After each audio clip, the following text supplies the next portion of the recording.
Hello दोस्तों, एक बार फिर से स्वागत करते हैं आपका अपने यूट्यूब चैनल अलायंस स्टडी में। प्यारे साथियों, आज हम भारतीय संविधान के बारे में बात करने वाले हैं। इस पीडीएफ के माध्यम से मैं आपको सभी भारत के भागों के बारे में बताने वाला हूं। इसमें मैंने सारे भागों के इम्पोर्टेंट जो उसमें इसका कंटेंट रहता है उसको समाहित किया है। तो प्यारे साथियों, टाइम बिल्कुल भी वेस्ट नहीं करेंगे, तो आगे लेके चलता हूँ मैं आपको जो है प्रस्तावना की तरफ। प्रस्तावना में देखिए क्या है। भारतीय संविधान एक स्मारकीय दस्तावेज है। ठीक है, भारतीय संविधान एक भारतीय का मतलब उसका जो है स्मारकीय दस्तावेज है और इसके मूल में यह देश के सर्वोच्च कानून के रूप में कार्य करता है। यह एक स्वाधीनता पूर्वक तैयार किया गया संविधान है जो सरकार की संरचना, शक्तियों और कार्यों के साथ साथ उनके नागरिकों और मौलिक अधिकारों को और जो है कर्तव्यों को रेखांकित करता है। प्यारे साथियों, अब मैं बताता हूँ आपको भारतीय संविधान की जो है स्थापना कब की गई, मतलब उसको लागू कब किया गया। देखिए, भारतीय संविधान को 26 जनवरी 1950 को अपनाया गया था और इसमें एक प्रस्तावना व 395 अनुच्छेद शामिल किए गए हैं, जिसमें 22 भागों को समाहित किया गया है। प्यारे साथियों, लेके चलता हूं मैं आपको भाग एक की तरफ। भाग एक में देखिए क्या है। भाग एक में संघ और उसका राज्य क्षेत्र। ठीक है, संघ और उसका राज्य क्षेत्र, जिसमें क्या है आर्टिकल 1 से लेके 4 इसमें आते हैं। ठीक है ना, ये उसके संघ के और राज्य क्षेत्रों के बारे में इसमें जो है वर्णन किया गया है। प्यारे साथियों, बात करते हैं भाग नंबर 2 के बारे में। देखिए, 2 में क्या है, हमारे भारत की नागरिकता है। भारत की नागरिकता को हम एकल नागरिकता के नाम से भी जानते हैं। इसमें जो है आर्टिकल 5 से 11 तक शामिल है। ठीक है, 5 से 11 तक शामिल है। बात करते हैं भाग नंबर 3 की। भाग 3 में जो है मौलिक अधिकारों का वर्णन किया गया है। मौलिक अधिकारों का वर्णन इसमें किया गया है। देखिए, भारत के सबसे महत्वपूर्ण खंडों में से यह भाग जो है बहुत ही इंपॉर्टेंट है। कौन सा? भाग नंबर 3, जिसमें अनुच्छेद 12 से 35 इसमें शामिल है। यह भाग भारतीय नागरिकों के मौलिक अधिकारों को रेखांकित करता है, जैसे समानता का अधिकार, स्वतंत्रता का अधिकार, शोषण के विरुद्ध अधिकार या धार्मिक स्वतंत्रता का अधिकार और सांस्कृतिक एवं शैक्षिक शिक्षा का अधिकार। ठीक है प्यारे साथियों, भाग 3 को हम भारत का मेग्ना कार्टा भी कहते हैं। और भाग इसमें जो है भाग 3 के जो आर्टिकल 32 है, 32 को जो है हमारे डॉक्टर भीमराव अंबेडकर जी ने इसको भारत की जो है संविधान की आत्मा कहा है। ठीक है, क्या कहा है? संविधान की आत्मा कहा है। प्यारे साथियों, लेके चलता हूं मैं आपको भाग नंबर 4 की तरफ। भाग 4 में देखिए क्या है, राज्य के नीति निर्देशक सिद्धांत। इसमें जो है आपके आर्टिकल 36 से 51 तक आते हैं। राज्य के नीति निर्देशक सिद्धांतों पर चर्चा करते हैं जो लोगों के कल्याण के लिए कानून और नीतियां बनाने में जो है सरकार का इसमें मार्गदर्शन जो है रहता है। ठीक है, बात करते हैं भाग नंबर 5 की। जो भाग नंबर 5 में है वो आपका संघ है। ठीक है, क्या है? संघ है। भारतीय संविधान का भाग 5 में जो आर्टिकल आपके आते हैं वो 52 से लेके 151। ठीक है, 52 से लेके 151 तक रहते हैं, जिसमें राष्ट्रपति, ठीक है, कौन सा? राष्ट्रपति, उपराष्ट्रपति, प्रधानमंत्री और मंत्रिपरिषद भी इसमें कार्यकारी जो है अपना प्रदर्शन दिखाते हैं या अपना कार्य करते हैं और उनकी शक्तियों का वर्णन इसमें किया गया है। बात करते हैं भाग नंबर 6 की।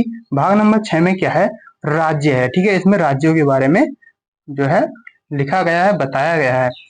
देखिए, भाग 6 में जो आपके आर्टिकल हैं 152 से 237 तक इसमें शामिल है। राज्य सरकारों की शक्तियों और कार्यों का विवरण इसमें हमें मिलता है। ठीक है, बात करते हैं भाग नंबर 7 की। भाग नंबर देखिए 7 में क्या है, इसमें जो है आपकी जो अनुसूची थी, कौन सी? पहली अनुसूची के भाग बी की हम बात करते हैं, उसमें राज्यों का उल्लेख किया गया है। भाग नंबर 7 की जो मतलब संविधान की पहली अनुसूची है, उसकी जो भाग बी की बात जो हो रही है वो संविधान से संबंधित है और उसके राज्यों से संबंधित है। बात करते हैं भाग नंबर 8 की। 8वें भाग में देखिए केंद्र शासित प्रदेशों के बारे में बताया गया है, जिसमें आर्टिकल आपके 239 से 242 तक इसमें समर्पित हैं। ठीक है, बात करते हैं भाग नंबर 9 की। 9 में जिसमें आपको बताया गया है पंचायतों के बारे में। इसमें आर्टिकल आपके 243 से जो है आपके 243 से 243 ओ तक जाते हैं, यानी कि A B C D E F G H I J ऐसे आपके चलते रहेंगे और ये आपके ओ तक चले जाएंगे, जिसमें आपका जो है पंचायतों की संरचना, और संगठन के बारे में इसमें बताया गया है। ठीक है, बात करते हैं आर्टिकल मतलब भाग आपका जो रहेगा इसमें 9 का पार्ट 1 हो जाएगा, यानी कि 9A, जिसमें आपका नगर पालिका रहेगा।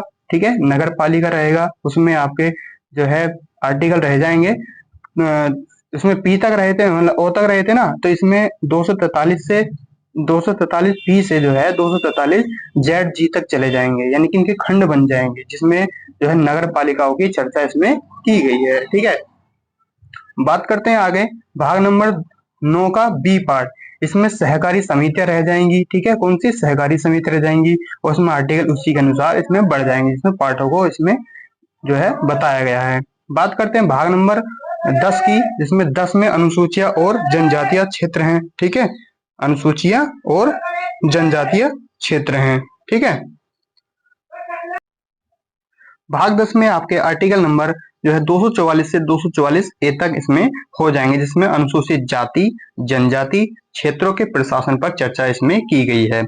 बात करते हैं भाग नंबर 11 की, 11 में संघ और राज्यों के बीच संबंध बताया गया है। क्या, संघ और राज्यों के बीच संबंध बताया गया है। इसमें आर्टिकल 245 से 263 हो जाएंगे, कौन से 263 तक, किस कहां से, 245 से। ठीक है ना, बात करते हैं आगे भाग नंबर 12 के बारे में। 12 में देखिए क्या बताया गया है, आपसे बोला गया है वित्त संपत्ति अनुबंध और मुकदमे के बारे में। कौन सा, वित्त संपत्ति अनुबंध और मुकदमे के बारे में। आर्टिकल इसमें आपके आ जाएंगे 264 से 300 ए तक इसमें आपके आ जाएंगे। बात करते हैं भाग नंबर 13 के बारे में। 13 में आपसे बोला गया है भारत के क्षेत्र के भीतर व्यापार, ठीक है, व्यापार और वाणिज्य संभव के बारे में। ठीक है, देखिए भारत के क्षेत्र के भीतर यह इसमें जो है आपको व्यापार करने की इसमें प्रावधान मतलब आपको बोला गया है कि आप भारत के किसी भी क्षेत्र में रहकर आप अपना व्यापार कर सकते हैं। ठीक है, प्रधानता इसमें बताई गई है व्यापार के बारे में। बात करते हैं, देखिए इसमें जो आर्टिकल आपके रहेंगे वो 301 से 307 तक इसमें आपके रहेंगे। ठीक है, बात करते हैं नेक्स्ट आपका भाग जो होगा अब 14 होगा। 14 भाग में बोला गया है संघ और राज्यों के अधीन सेवाएं। ठीक है, इसमें सेवाओं का वर्णन किया गया है, जिसमें आर्टिकल आपके 308 से 323 तक रहेंगे। ठीक है, संघ और राज्यों के अधीन सेवाओं का वर्णन इसमें समाहित किया गया है। बात करते हैं 14 का ए पार्ट। देखिए 14 का ए पार्ट में क्या है, न्यायाधिकरण है। ठीक है, न्यायाधिकरण है, और इसमें आर्टिकल आपके 323 ए से 323 बी तक शामिल हैं। बात करते हैं भाग नंबर 15। 15 में देखिए क्या है, चुनाव, चुनाव के बारे में इसमें बताया गया है। आर्टिकल आपके हो जाएंगे 324 से 329 तक। ठीक है, इसमें चुनावों पर चर्चा की गई है। आपका भाग आ जाता है 16। ठीक है, 16 में बोला गया है कुछ वर्गों से संबंधित विशेष प्रावधान। ठीक है, विशेष प्रावधान आर्टिकल आपके 330 से लेकर 342 तक इसमें शामिल हैं, जो कहता है कि जो विधानसभाओं में अनुसूचित जाति, अनुसूचित जनजाति और एंग्लो भारतीय प्रतिनिधित्व के लिए विशेष प्रावधानों को संबोधित किया जाता है या करते हैं। बात करते हैं आगे, देखिए राजभाषा पर। आपकी जो राजभाषा है भाग नंबर 17 में आती है। कौन सी, भाग नंबर 17 में आती है, और यह बहुत इंपॉर्टेंट है आपके जो अभी एग्जाम चल रहे हैं, रनिंग में जो आपके एग्जाम चल रहे हैं, जैसे एसएससी सीएचएसएल हो गया, सीपीओ हो गया, उसमें राजभाषा से क्वेश्चन पूछा मतलब जा रहा है हर शिफ्ट में। मुझे लगता है कि हर शिफ्ट में यह जो है आर्टिकल पूछा जाता है या भाग पूछ लेता है। ठीक है, तो अब आपको बताना होगा कि भारत का जो संविधान है उसमें देखिए क्वेश्चन इस टाइप से पूछ लेता है कि भारत के संविधान में राजभाषा का जो वर्णन है वो किस अनुभाग में आता है, तो आप बोलेंगे भाग नंबर 17 में आता है, जिसमें आर्टिकलों की संख्या जो रहती है इसमें 343 से 351 तक इसमें रहती है। क्या मैंने बोला था कि इसमें ये बोला था कि भारत की जो आधिकारिक भाषाओं पर चर्चा की जाती है वो राजभाषा के अंदर आती है, और इसका जो आर्टिकल हो जाता है आपका आर्टिकल आ जाता है 343 से 351 तक, और जो भाग आपका रहेगा वो हो जाएगा आपका 17 भाग हो जाएगा। नेक्स्ट जो आपका भाग है वो है, देखिए यह है भाग नंबर 18। ये भी बहुत इंपॉर्टेंट आपका भाग हो जाएगा, पार्ट हो जाएगा। देखिए यह इस पार्ट में क्या है, इस पार्ट में यह है आपातकालीन प्रावधान। भारत के अंदर जो भी आपातकालीन जो मतलब इमरजेंसी लगती है, इमरजेंसी जो है भाग नंबर 18 में आती है, और इसमें जो आर्टिकल होते हैं 352 से 360 तक इसमें आ जाते हैं। इसके साथ साथ आपातकालीन प्रावधान भी इसमें जो है शामिल है। मैंने बताया कि आपको इसमें जो है भाग नंबर याद करना होगा, भाग नंबर 19 में मैंने बोला है कि इसमें आपको विविध के बारे में बताया गया है, और जो आपके आर्टिकल हो जाएंगे 351 से 367 तक हो जाएंगे, जो कि विविध इसमें प्रावधान मिला है। ठीक है।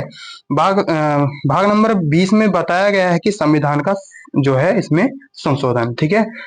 The Indian constitution amendment. ठीक है। इसमें जो आपके आर्टिकल आएंगे 368 से 378 तक। ठीक है। इसमें क्या बोला है, इसमें बोला है संविधान में संशोधन की प्रक्रियाओं पर चर्चा करना। ठीक है। आगे जो आपका भाग आता है वो आता है 21 में आपसे बताया है, 21 में आता है आपका अस्थायी। ठीक है। कौन सा? अस्थायी संक्रमणकालीन और विशेष प्रावधान। इसमें आपके आर्टिकल आ जाएंगे 379 यानी कि 279 से लेके 379 से लेके 392 तक। ठीक है। जो कि इसमें अस्थायी संक्रमणकालीन और विशेष प्रावधानों पर संबंधित है। बात करते हैं भाग नंबर 22 पर, जो कि आपका आखिरी भाग होगा। और इसमें भाग में देखिए प्यारे साथियों, आपसे बोला है कि इसमें जो है संक्षिप्त शीर्षक प्रारंभ हिंदी में आधिकारिक पाठ और निरसन। ठीक है। इसमें देखिए क्या है, आपके आर्टिकल 393 से लेके 394 तक शामिल हैं, जो हिंदी में कुछ कानूनों का संक्षिप्त शीर्षक प्रारंभ आधिकारिक पाठ और निरसन निर्देशित जो है इसमें करते हैं। प्यारे साथियों, मैंने इस पीडीएफ में 1 से लेके 22 भागों को समाहित किया है। प्यारे साथियों, आपको हमारी ये क्लास कैसी लगी कमेंट करके जरूर बताइएगा। मिलते हैं आपसे ऐसे ही कुछ नेक्स्ट वीडियो में, तब तक के लिए अलविदा।